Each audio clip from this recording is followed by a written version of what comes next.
Hey YouTube, Alex here, and in today's video I want to take you over to the gym in Parque el Virrey in Bogota. And this is a free gym that a lot of people from the general public work out at. I find these kinds of places to be pretty cool because you'd be surprised, but even in other countries there's another situations gyms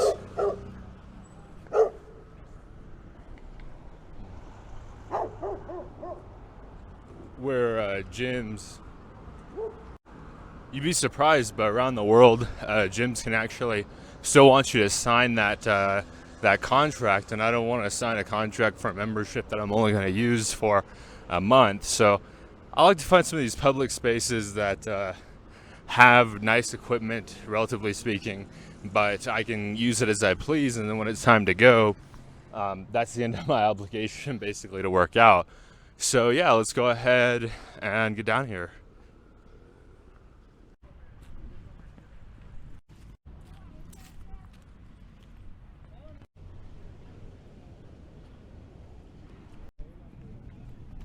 Here I am at the first gym set here at the Parque el Virrey. The one that I normally use, I can show you, is down that way, and we'll definitely head over there after I get a chance to check out this set of equipment. I noticed this set of equipment the other day when I came here. I noticed there was a lot fewer people working out, even fewer people than are here today, but yeah, why don't we check out some of this equipment?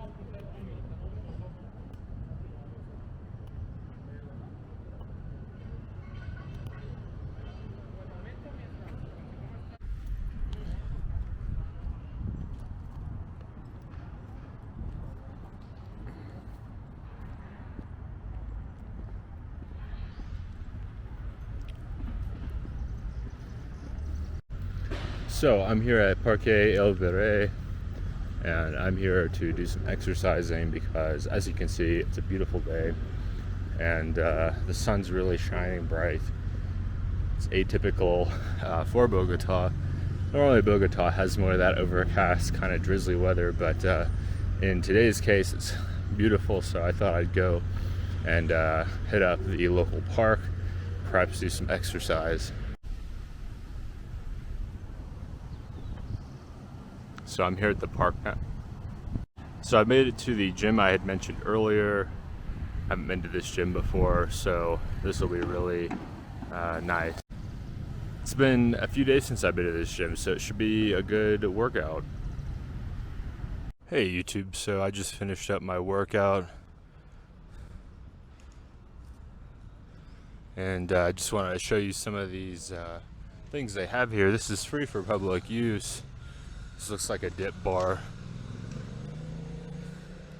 You see up here they have instructions in Spanish.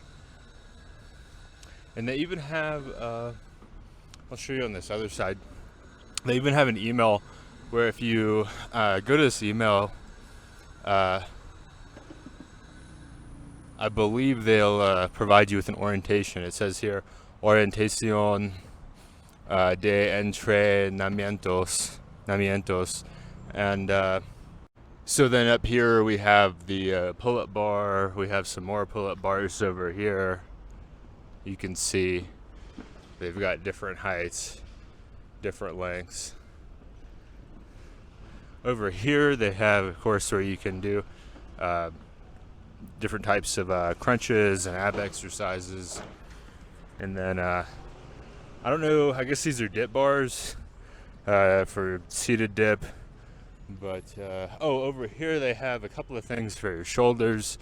They've got this spinning wheel, and this is the shoulder press machine I tried to use earlier. This one's just kind of awkward, so I don't want to risk injuring myself. I felt some weirdness in my shoulder after like one or two, so I thought, well, I'll just use the machines I'm more familiar with. Here's a pull down. You can kind of see based on their description here.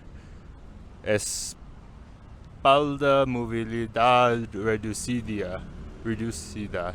So I suppose that some of this equipment is designed for people in a wheelchair, and perhaps that's why it doesn't exactly line up with my physiology. But anyway, a wonderful thing that they're providing this here for disabled people to still be able to get physical activity when not all gyms are friendly toward disabled citizens, patrons, etc. So I hope this video has been helpful. My name is Alex. If you enjoyed this video, definitely give me a thumbs up. Also, comment down below and let me know what you think. If you think it's really cool that cities have these outdoor gyms, I want to hear what you think. If not, maybe you don't like them. I'm cool with that as well. Just let me know what you think. And finally, subscribe to the channel if you want to keep seeing more content like this.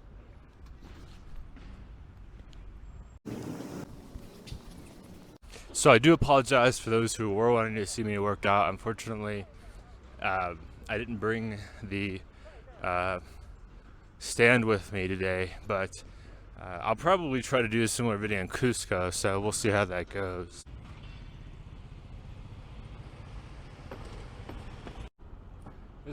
This looks like to be a more of a kids area, a kids workout area.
If you have a significant other here, or maybe you're dating someone here, this is the place to come to get them flowers.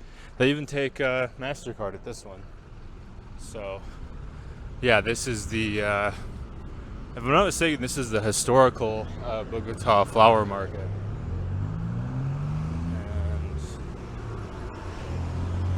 And let's see, Mercado de las Flores. And you can see they've got quite a few beautiful varieties here for you to purchase. I definitely recommend supporting these vendors if you come here to Bogota. Not just the flower vendors, but vendors of all kinds. Certainly the pandemic has been hard on businesses here. You do see quite a few commercial vacancies, and hopefully that will change. I think it will, based on the amount of construction I see.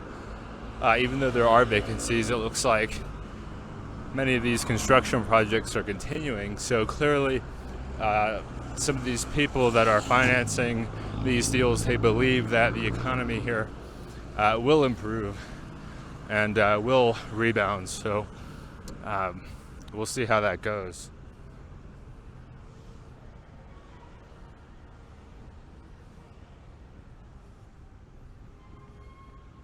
It's about a 25-minute walk back to the hotel, so I thought I'd just share some of what it looks like when I'm walking back from the gym. I actually left that hotel, the Sari Hotel, and I'm not sure yet if I want to make a video about how that went down, but I'm back at the Selena Hostel, which I love, and I definitely recommend if you are coming here to Bogota.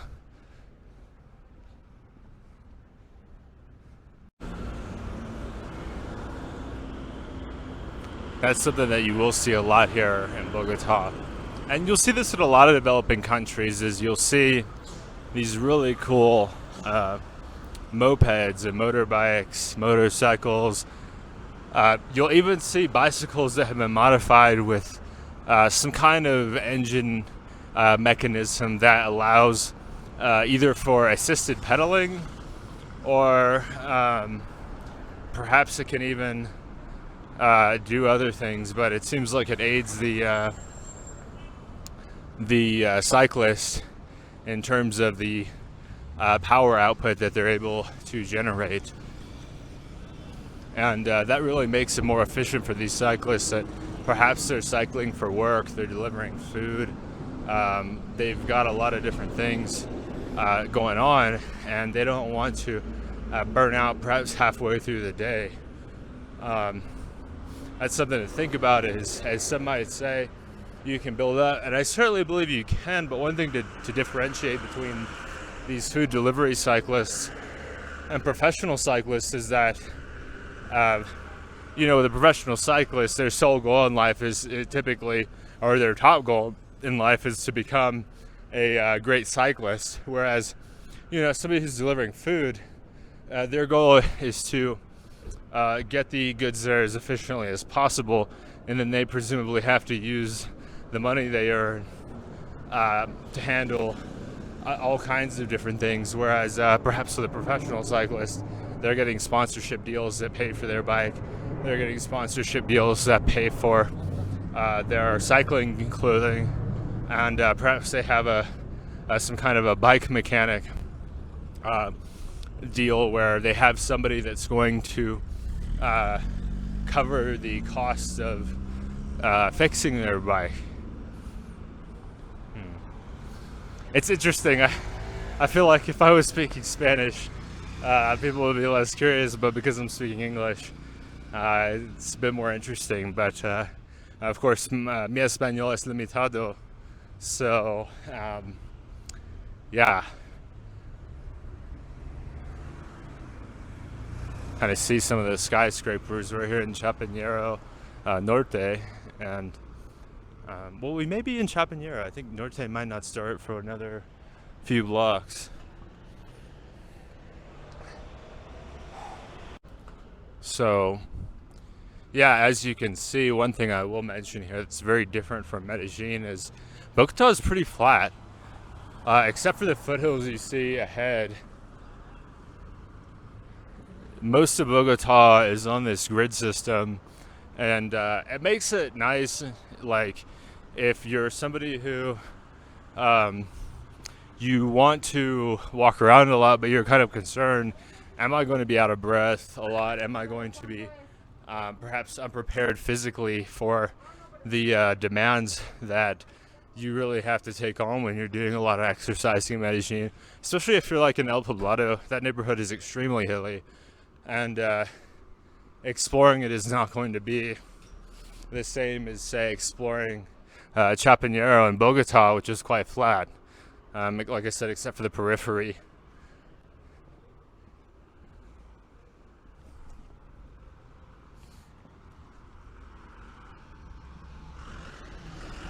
The density here is much, much greater than where I've been staying, so it definitely does capture a lot of senses to walk around here. It's kind of like being in Chicago, or perhaps some other kind of major city.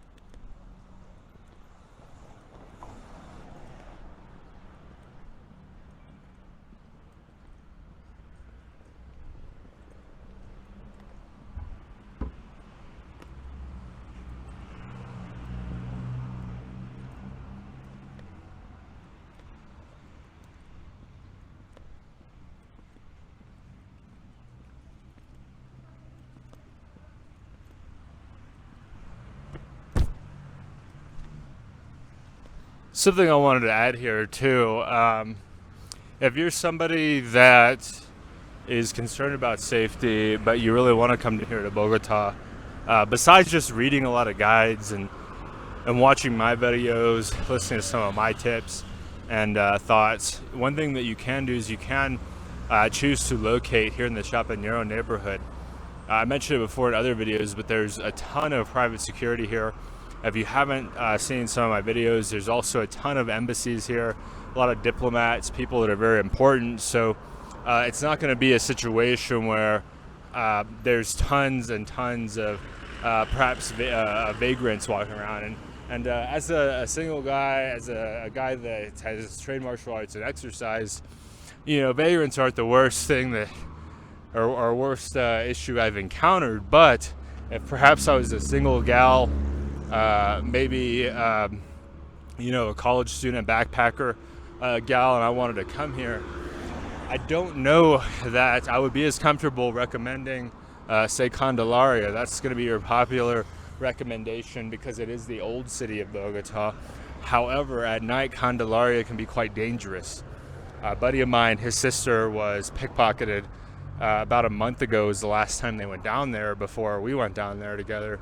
And, that's something to think about, is that even if you're not expressly worried about perhaps some kind of assault, which is really unfortunate, you could still be targeted for pickpocketing in ways that I might be less likely to be, because I'm just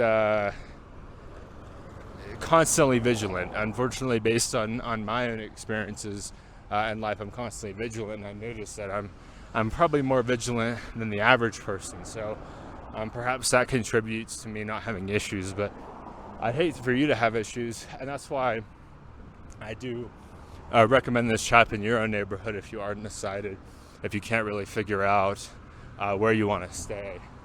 If you're a couple other reasons that I recommend Chapinero, if you're a car fan, check this out. I didn't plan this at all, but you've got really cool cars that are driving around here all the time, because not only is Chapinero a nice neighborhood in and of itself, you see quite a few people coming here from Usaquén that will come here to, even if for nothing else, go for a Sunday drive. They'll be here shopping, perhaps getting groceries. Some may live in Usaquén and work in Chapinero. So you do see really cool vehicles that, frankly, I almost never see in America. Occasionally, I'll see some of these vehicles if I'm in the Denver area, or if I'm in the Aspen area, or if I'm in coastal California. Some of these really regions known for gorgeous weather. But typically, especially in the Midwest region, you just don't see those cars as much. I think the humidity, I think that the lack of demand, that stops that from being as much of a present thing. So if you're kind of bored with the cars on the road in your area, then Chapinero will likely delight you. So yeah, we're getting closer here. Yeah, even here you can see they're improving the roads. They're attempting to work on the sidewalks. It's really nice to see, because some places you go in the U.S., the infrastructure is just crumbling, and here you just don't see that as much in this area, for example. I know some would say, well, of course it's an upmarket district, you're not going to see that.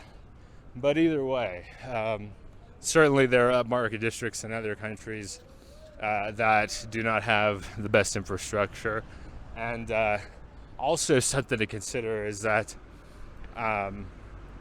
the mere presence of an upmarket district, in my mind, implies economic growth, and implies that there will be more demand placed on the infrastructure. In some places, they do a better job than others of attempting to meet that demand, and it's financial as well.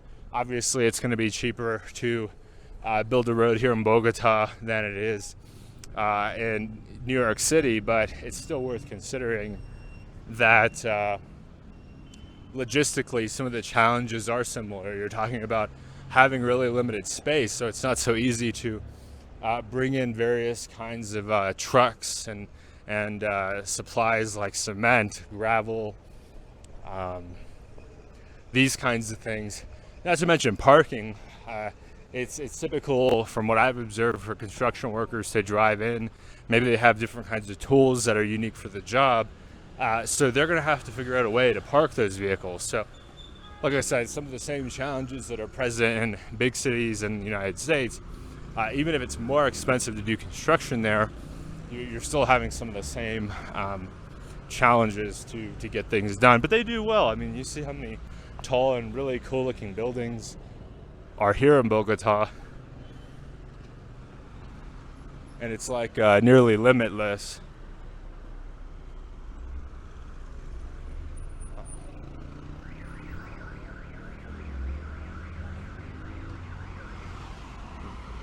This is Parque 93, 93.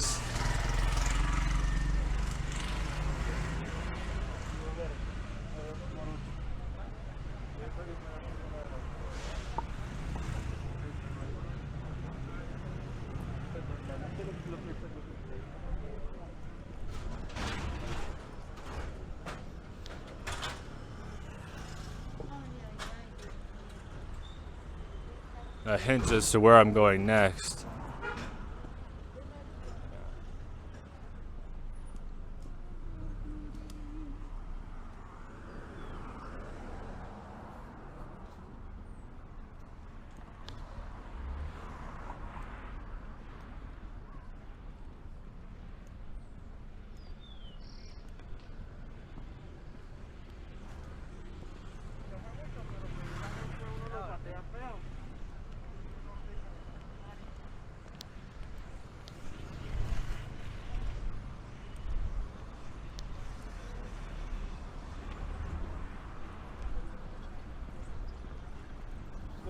So you can see in the distance, Karen's Pizza. No comment. So you do start to see, I think, more of these menu del dias popping up. I don't know if it was a temporary thing for Easter weekend, but I just really didn't see very many. I've tried a bunch of them in Medellin and was satisfied every time. I've tried a couple here and both were fantastic. It's just not as easy to find them. In Medellin, it seemed like half the buildings were hotels and the other half were restaurants. I know that's an exaggeration, but here you see, like, it'll be one building will be an embassy, and then the next building will be a bank, and then the building after that will be like a bike shop, and then the building after that will be a restaurant. But maybe it's a chain, and some of the chains don't really have the menu del dia, so you're in a situation where you go a la carte, you don't get them to select it. Part of the beauty, I think, of the menu del dia is the idea that they're choosing for you. Something that I love is that they're taking all of the decision making out of it for me. I'm like, oh, okay, this is what they're serving today, I'm gonna eat this. Rather than me being at times indecisive when it comes to food. Oh, I want this, or oh, I want that. But the reality is, these people, they're really good at cooking. They know all about, preparing food that tastes delicious. For a lot of people, they're used to feeding groups. And I haven't gone wrong. I don't feel like I've been steered wrong at all by the menu del dias. So that's going to be something that I do recommend you try when you come here to Bogota. Now, of course, this is my second Latin American country, so I don't know how common menu del dias are, but I'm really looking forward to trying more if they are present in countries like Peru and Ecuador, Chile, Argentina, all of these places. So I'm actually getting close. I'm going to try to wrap it up here with perhaps one more thought to share.